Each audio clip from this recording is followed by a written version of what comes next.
देखिए, आज हम लोग क्लास 10th के बहुत ही इम्पोर्टेंट टॉपिक पढ़ने जा रहे हैं, सेंट्रल आइडिया, जो कि बोर्ड एग्ज़ाम में 3 मार्क का पूछा जाता है। यह बहुत इम्पोर्टेंट है। देखिए, आपको केवल 2 सेंट्रल आइडिया याद करना है, डस्ट ऑफ स्नो और सेकंड चैप्टर जो आपका है, फायर एंड आइस। बस 2 का याद कीजिए, कन्फर्म है कि आपको 1 मिल जाएगा। बहुत अधिक पढ़ने की ज़रूरत नहीं है सेंट्रल आइडिया। ठीक, ये तो बात हुई क्लास 10th की। 12th में भी बहुत अधिक आपको नहीं पढ़ना है, केवल 2 सेंट्रल आइडिया पढ़िए, कन्फर्म है कि 1 मिल जाएगा। उससे जल्दी हम उस सेंट्रल आइडिया को भी जल्द हम यूट्यूब पे दे देंगे, लेकिन उससे पहले बात करते हैं हम क्लास 10th के डस्ट ऑफ स्नो की। तो बात करें हम सेंट्रल आइडिया की कि सेंट्रल आइडिया क्या होता है। तो देखिए, जो आप पोयम है उसमें आप क्या पढ़ रहे हैं, उससे आपको क्या अनुभव हो रहा है, इसमें कहा जाए तो अपनी भाषा में उसमें आप उस कहानी में आपने क्या पढ़ा है, क्या उसमें विचार है, उसी को व्यक्त करना सेंट्रल आइडिया कहलाता है। या फिर ऐसे कहा जाए कि कविता के भाव को कुछ ही लाइनों में एक्सप्रेस करना, बताना सेंट्रल आइडिया कहलाता है।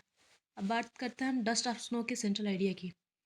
तो देखिए, इसमें जो कहानी है वह कवि और कौवे तथा धतूरे के पेड़ के बीच की है तथा बर्फ के टुकड़े। कहने का तात्पर्य यह है कि जब कवि हेमलक ट्री अर्थात धतूरे के पेड़ के नीचे दुखी दशा में बैठे हुए होते हैं, तभी एक कौवा आकर बर्फ के कुछ टुकड़ों को उनके सिर पर गिरा देता है, जिसके कारण उनकी मनोदशा बदल जाती है। कहने का तात्पर्य यह है कि कोई यदि उदास है और उस बीच कोई घटना होती है, तो उसकी उदासी या उसका जो दुख है वह और भी अधिक बढ़ जाता है। बस इसी को कवि ने अपनी भाषा में एक्सप्रेस किया है, बताया है। तो अब देख लेते हैं हम द डस्ट ऑफ स्नो का सेंट्रल आइडिया क्या होगा।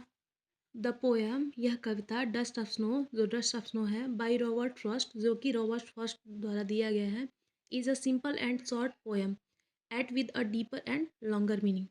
उन्हें उन्होंने कुछ ही कम शब्दों में बहुत गहराई की बात कह दी है। The poet explains how an act as pretty as expressing snow on one's body can brighten one day up. यहाँ पे कवि ने एक्सप्रेस किया है, बताया है कि एक छोटी सी एक्टिविटी जो होती है, छोटा सा एक कार्य होता है, वह किसी भी व्यक्ति के मनोदशा को बदल सकता है, जैसा कि इस कविता में बर्फ ने किया है, जो कि एक छोटा सा बर्फ का टुकड़ा उस व्यक्ति के दिन भर की मनोदशा को बदल देता है। The message of poem is put into words by Robert Frost, always a larger significance. यह इस कविता के द्वारा रॉबर्ट फ्रॉस्ट ने यह मैसेज दिया, संदेश दिया है कि ऑलवेज अ लार्जर सिग्निफिकेंस, कि एक छोटी सी एक्टिविटी, एक छोटा सा कार्य आपके पूरे जीवन को प्रभावित कर सकता है, या तो लाभ दे सकता है या फिर हानि दे सकता है।